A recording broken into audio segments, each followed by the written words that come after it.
Saya disuruh bersahadat. Suruh bersahadat.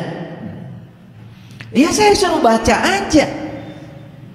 Kata bapak saya, syahadat asyhadu alla ilaha illallah wa asyhadu anna muhammadar rasulullah. Nah saya tanyakan, ini saya. Saya tidak cerita siapa-siapa.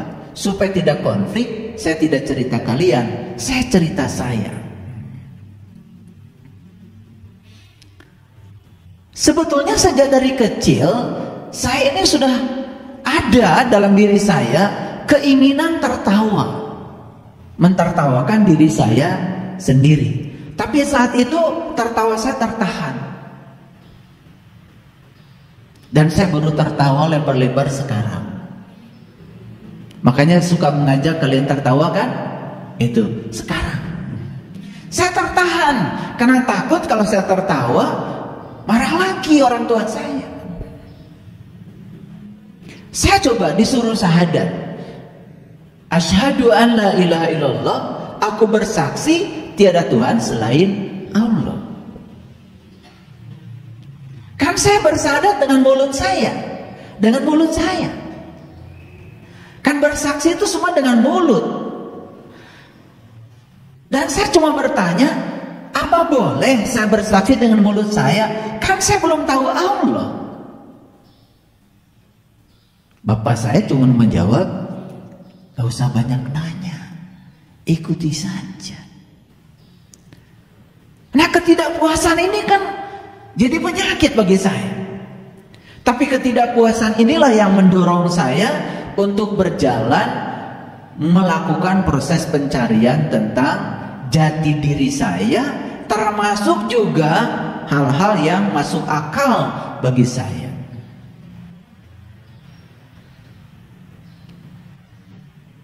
Kan syahadat itu bersaksi kepada Allah dan bersaksi pada Rasul.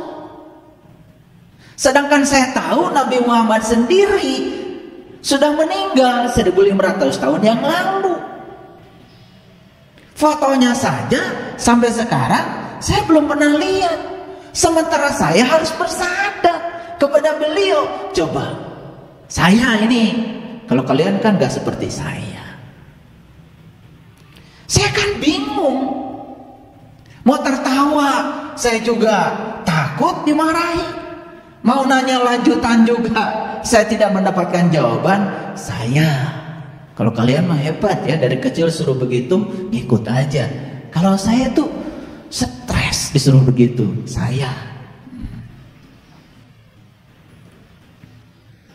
Nah ketika saya sudah menemukan syahadat yang sebenarnya, saya sudah bertemu dengan jati diri saya sudah menyaksikan Rasul sejati saya, dan saya sudah menemukan siapa diri saya.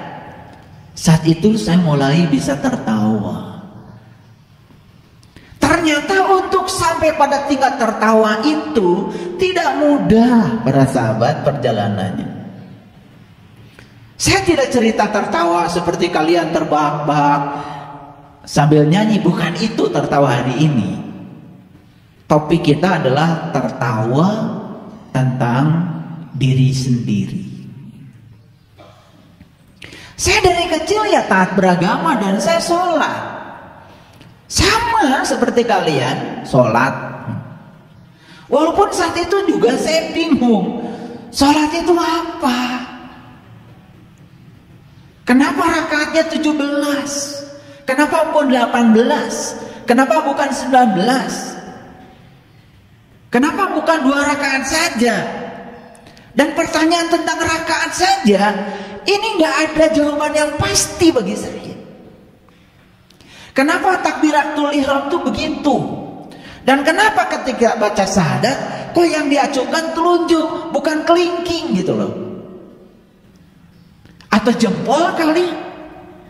Itu pertanyaan yang terus mengganggu saya dan tidak menemukan jawabannya saat itu.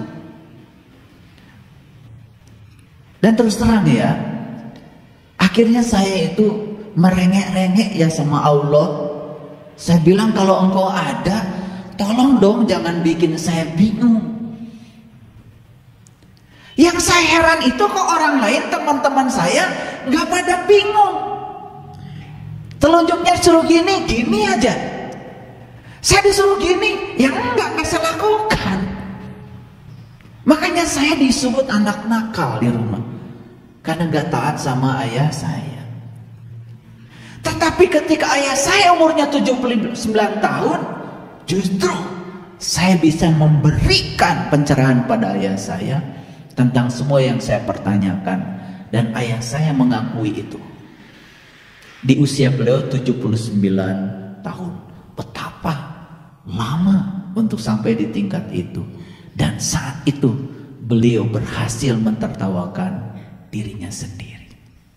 Jadi saya berani mengatakan bahwa siapapun orang yang sudah berhasil mentertawakan dirinya sendiri, berarti dia sudah tumbuh kesadarannya.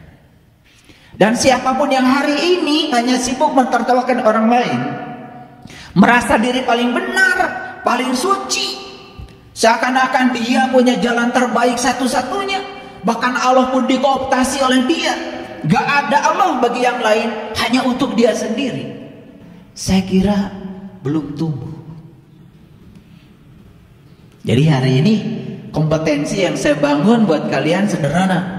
Selesai kalian mendengarkan ocehan saya, tanya pada dirimu, apakah kau udah tumbuh atau belum? Nah, ciri tumbuh sederhana indikatornya, berhasil mentertawakan diri sendiri. Sampai saya belajar bahasa Arab, apa sih sholat itu? Saya baca ribuan ayat di Quran, apa sih sholat itu? Sampai hari ini, ya hampir banyak orang yang seperti saat itu saya menganggap sholat itu suatu kewajiban yang di dalamnya saya akan dapat pahala dan kemudian itu akan memasukkan saya ke surga. Itu aja. Padahal di Quran jelas, aqimis sholat, inna sholat tanha anil fahsya wal munkar. Dirikanlah sholat. Sholat itu adalah instrumen yang bisa mencegah Anda supaya tidak terjebak perbuatan keji dan munkar. Jelas Quran mengatakan bahwa sholat bukan tujuan. Sholat itu instrumen. Tujuannya sholat adalah tercegahnya seseorang dari perbuatan keji dan munkar. Loh kok perintahnya begitu? Tapi yang saya dapat selalu saja sholat itu ngitung rakaat, ngitung pahala untuk bekal katanya jaga di akhirat. Padahal sesungguhnya sholat itu adalah sarana instrumen supaya kita tidak terjebak oleh perbuatan keji dan munkar. Lalu ada pertanyaan lanjutan dari saya. Kenapa banyak orang yang sholat tapi masih saja melakukan perbuatan keji dan munkar? Kan itu pertanyaan lanjutan. Boleh dong itu hak asasi saya. Dan saya tidak menemukan jawaban. Gitu. Sampai akhirnya saya menemukan sholat khusyuk. Maaf ya, sampai hari ini saya tidak mau bikin modul pelatihan sholat khusyuk. Sampai hari ini saya tidak bikin PPT tentang pelatihan sholat khusyuk. Sampai hari ini saya tidak diizinkan untuk membuat itu. Kenapa? Karena itu ilmu yang sangat luar biasa, mahal sekali. Dan saya mendapatkan ilmu ini berdarah-darah sampai mendapatkan kenikmatan sholat walaupun cuma 1 rakaat. Bayangkan kalau 17 rakaat. Ya, itu. Oleh karena itu yang sudah dapat pelatihan sholat khusyuk dari saya, jaga. Jangan dianggap sepele. Saya mendapatkan itu berdarah-darah. Tidak dengan cara yang mudah. Oke. Baik, kita lanjutkan. Naik lagi berikutnya, itu sholat. Saya terganggu kan ketika membaca satu ayat di Quran. Innal munafiqina yukhadi'una Allah wa huwa khadi'uhum wa idza qamu ila shalah qamu kusala yura'una nas wa la yazkurunallaha illa qalila. Salah bapak saya sendiri. Karena saya dari kecil diajarkan untuk hafiz Quran. Jadi kan saya tahu ayat-ayat itu. Saya diajarkan bahasa Arab, saya jadi ngerti isi ayat itu. Di ayat Quran dikatakan sesungguhnya orang munafik itu adalah orang yang sholat. Satu sholatnya malas, dua sholatnya ria, tiga sholatnya ingat Allahnya sedikit. Sedangkan saat itu saya boro-boro ingat Allah sedikit, gak ingat Allah sama sekali karena saya gak tahu Allah. Yang luar biasanya saya saat itu gagah saya. Kalau saya sudah ceramah agama di depan publik, oh gagahnya kayak apa? Apalagi kalau sudah pakai sorban. Saya. Dan sekarang saya berhasil mentertawakan diri saya pakai sorban itu. Yang gagah waktu itu membodohi orang, yang gagah waktu itu nipu orang. Saat itu saya ngajak orang lain sholat, sementara saya sendiri nggak tahu sholat itu apa. Karena kebanyakan kan begitu. Yang penting kan ngajak aja. Dan saya juga tidak mengajarkan orang lain siapa yang harus disembah dalam sholat. Gimana sih sholat, napasnya di mana, kesadaran kita di mana, apa yang harus diingat.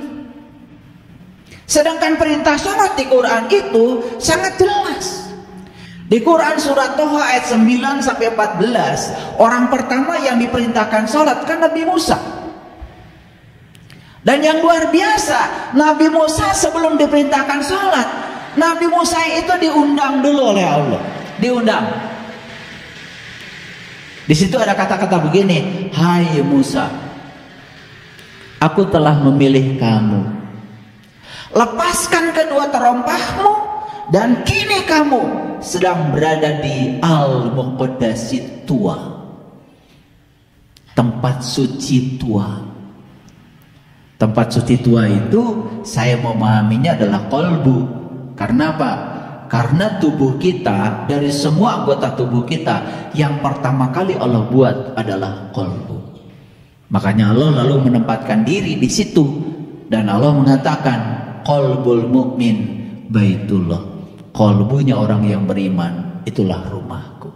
Gak mungkin Allah menyuruh kita manusia membuat rumahnya untuk dibangun oleh kita. Gak mungkin dong. Itu gak mungkin banget.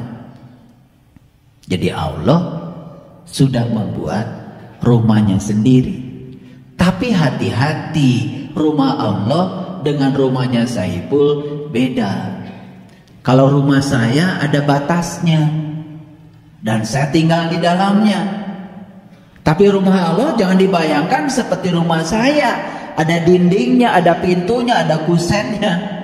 Tidak, rumah Allah mah ubluk ablak, gak ada kusennya. Walaupun untuk masuk ke sana tetap harus lewat pintunya, harus ada kuncinya. Tapi bukan berarti Allah tinggal di situ. Karena kalau Allah tinggal di situ berarti dia tidak tinggal di tempat lain. Kan aneh. Sedangkan Allah mengatakan, aku meliputi semesta raya. Jadi kalau Allah meliputi semesta raya, jelas dong Allah bukanlah suatu sosok.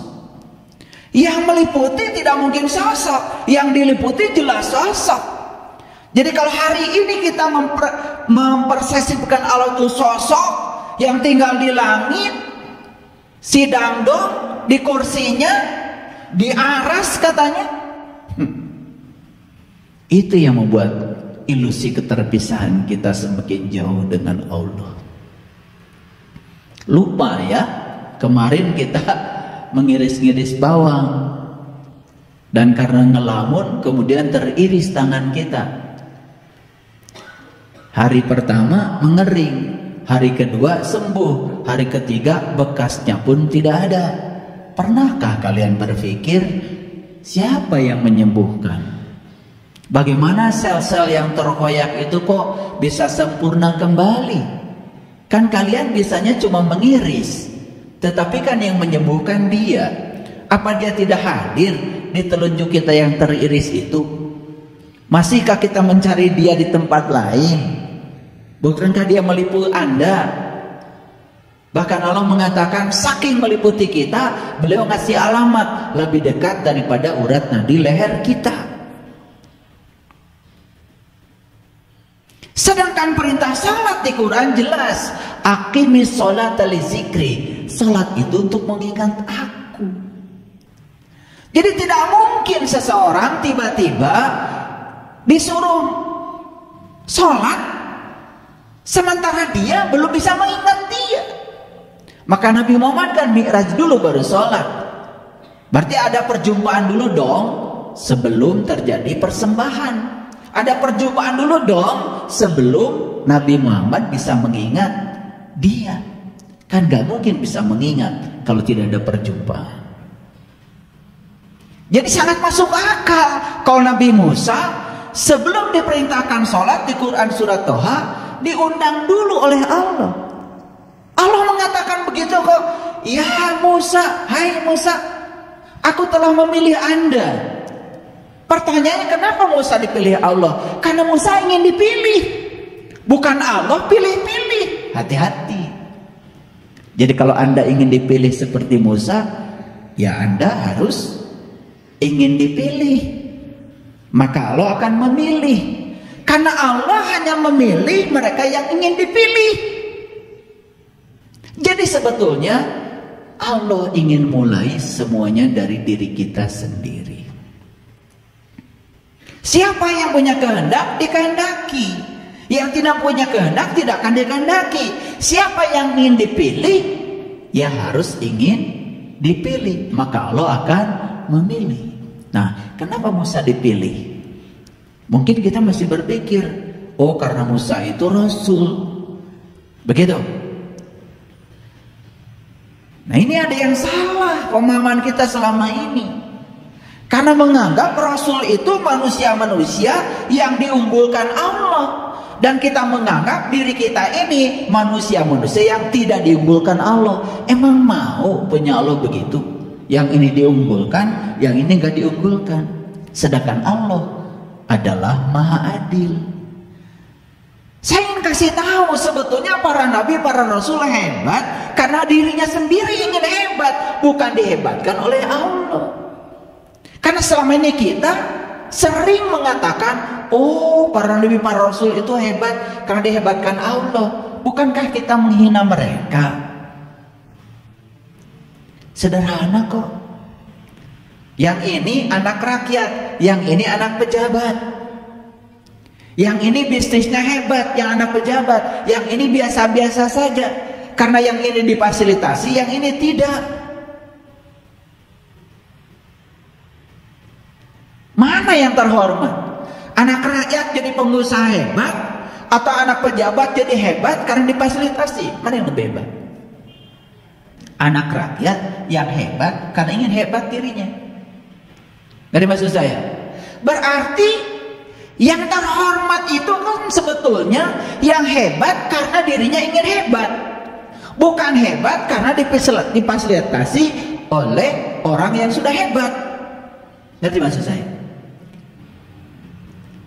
Jadi kalau kita mengatakan para nabi dan para rasul itu hebat karena dihebatkan Allah, secara tidak langsung kita sedang merendahkan martabat para nabi dan para rasul sendiri.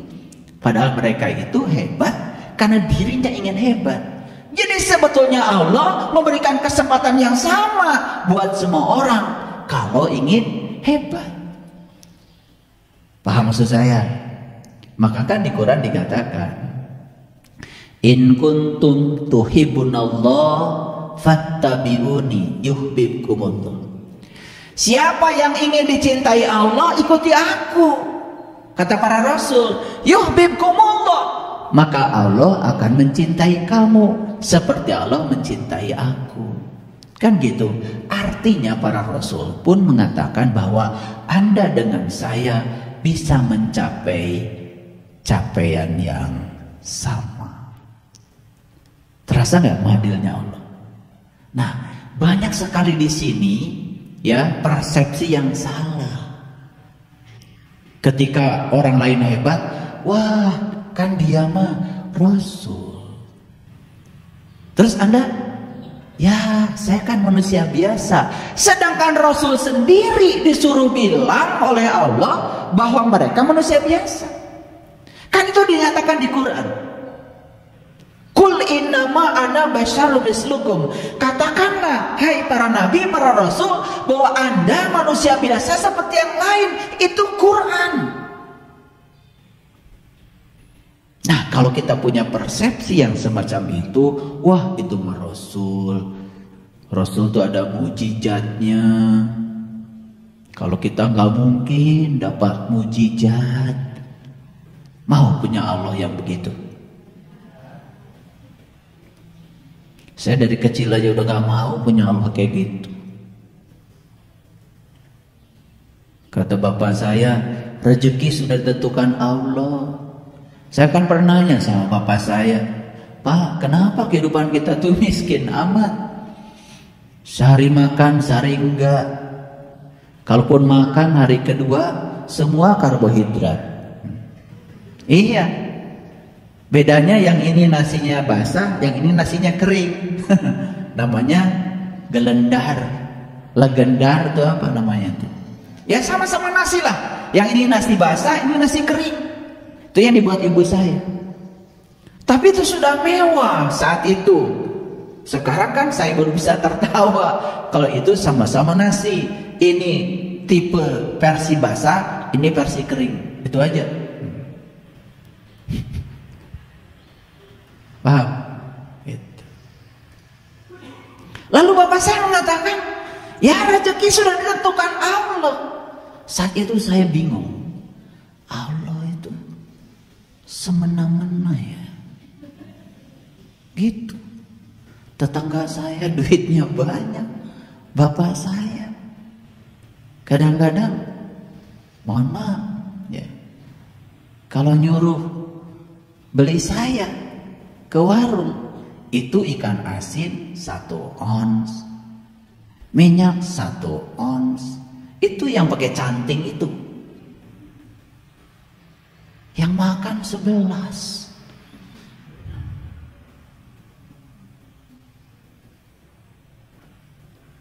Dan saat itu saya mulai tidak percaya kalau Allah itu begitu, nggak percaya. Allah saya kayaknya nggak gitu lah, itu Allah bapak saya.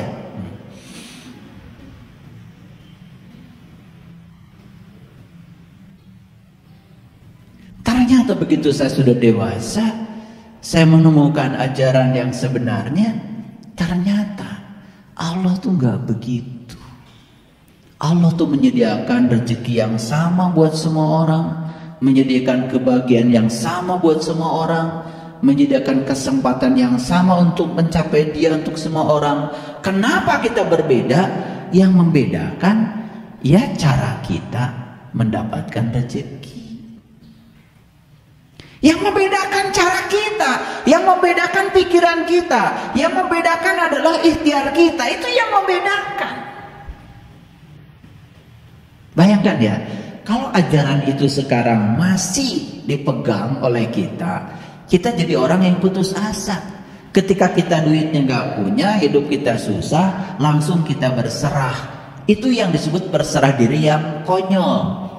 Katanya rezeki sudah tentukan oleh Allah, dan takdirnya katanya saya mah bagian jadi orang miskin. Ya sudah, kamu akan terus begitu. Paham maksud saya? Naik lagi. Tadi kan baru syahadat, sholat, kemudian apa? Zakat.